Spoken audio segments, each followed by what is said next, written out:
Hello and welcome to A Slice of Pie, the semi-weekly Newsish show that we do on this channel. And this week it's a bit late, and it's not late because I was lazy or because of work. No, I actually recorded last Tuesday to have the video ready. No, the problem is so much information has dropped since I recorded the original episode that I had to take a step back and redo it. So here we are. And honestly, thanks to AMD, we know a lot more about the big Navi cards, but I'm re-recording this again. This is like the 6th or 7th time that I've tried to do this video. So please stop releasing stuff. Please. Please. I need to get this video out.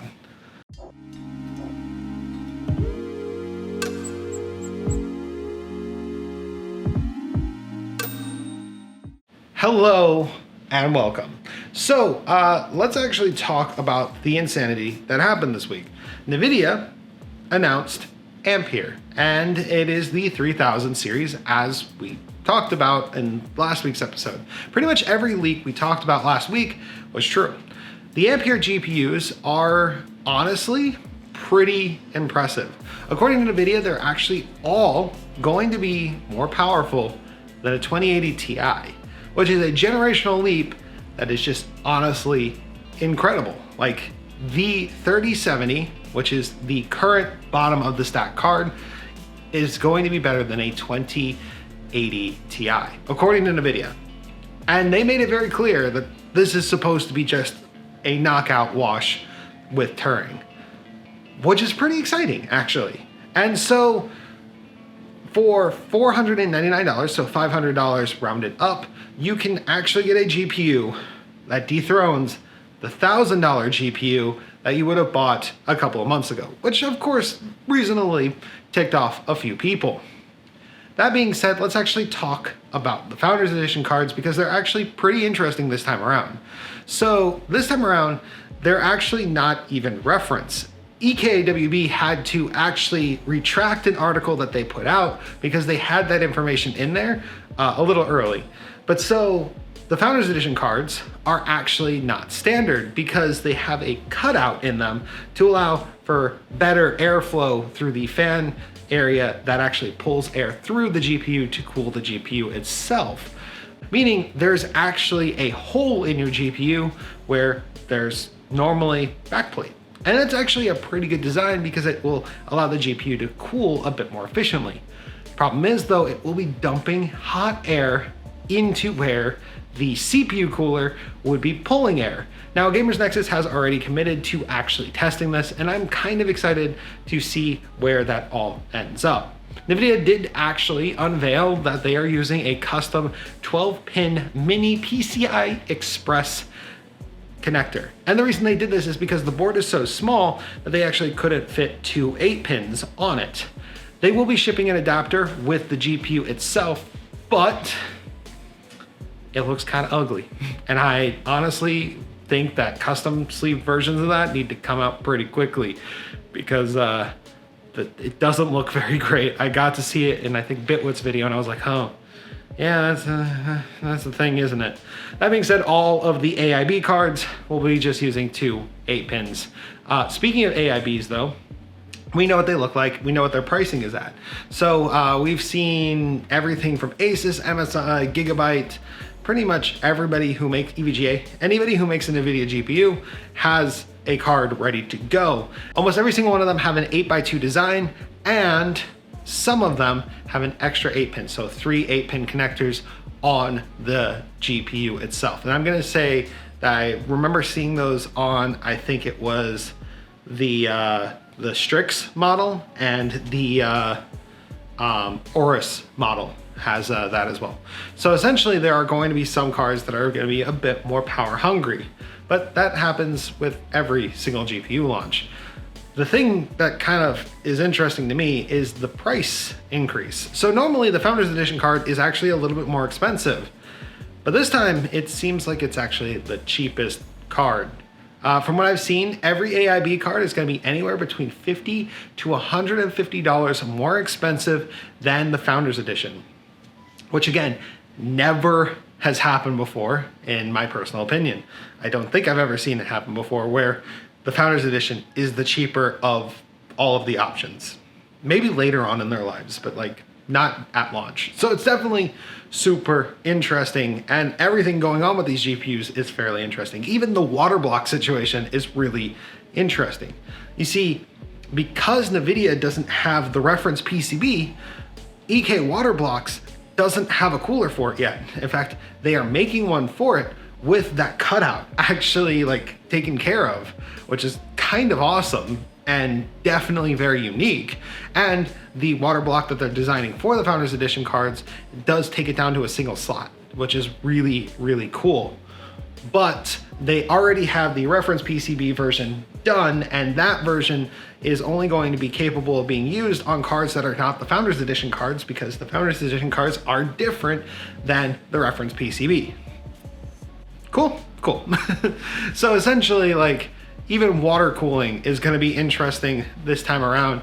Personally though, normally I am very much, you know, red team for life. I've got more AMD GPUs than I honestly can count at this point. I think God, I might miss some if I try to think about it too hard. Point is, I use a lot of AMD GPUs. So for me to say this, it doesn't come lightly. I am planning on buying a 3080 and testing it on this channel as one of the first GPU like launches that I'm going to be trying to cover essentially ever on this channel. Now, we did start with the 5700 XT, but this is the first time I'm actually trying to get a hold of one early to test. Like, I'm actually doing things to get a hold of it that I wouldn't have done years ago or a year ago in the first place. So yeah, I'm kind of excited, and I'm also a little nervous because I've never done Nvidia GPU review yet on this channel. So yeah, so that pretty much covers Nvidia. What about AMD? Well, this again is where I had to re-record things.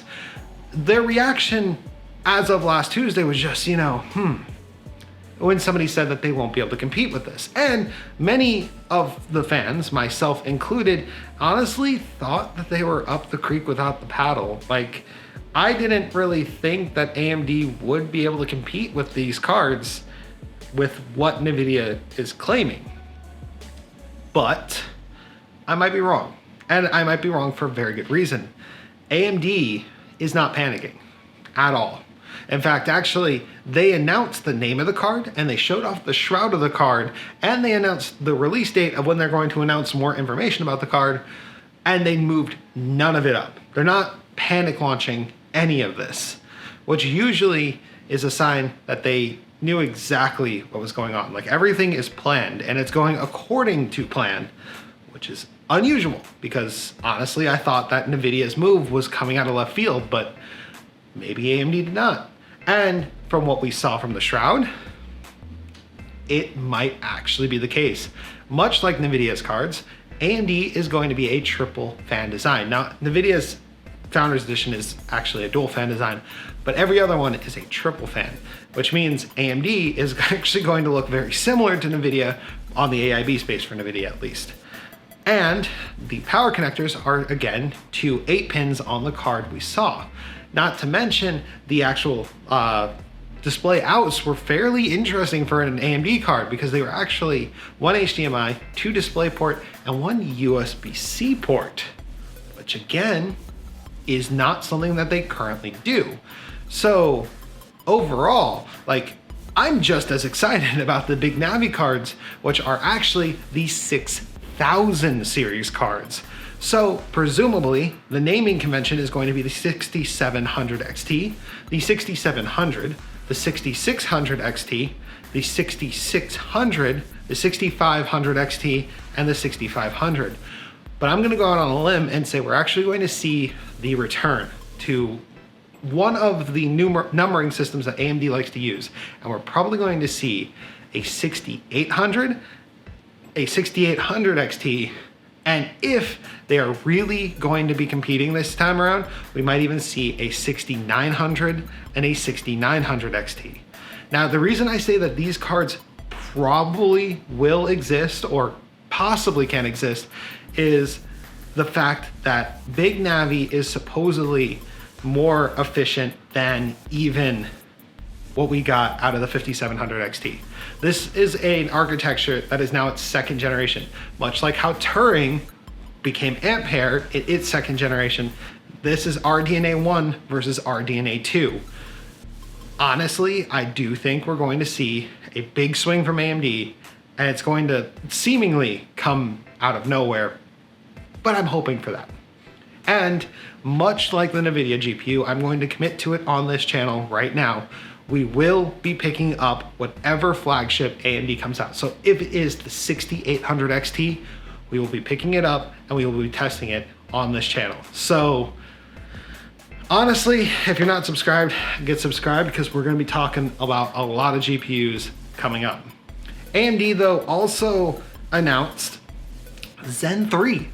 Well, announced the announcement for Zen 3 as well. Both of these announcements, by the way, take place in October. I'm gonna throw the exact dates down up on the screen because, yeah, I don't have a teleprompter. But still, AMD is going to be launching both Big Navi and Zen 3 probably by the end of the year, which super excited for both of those.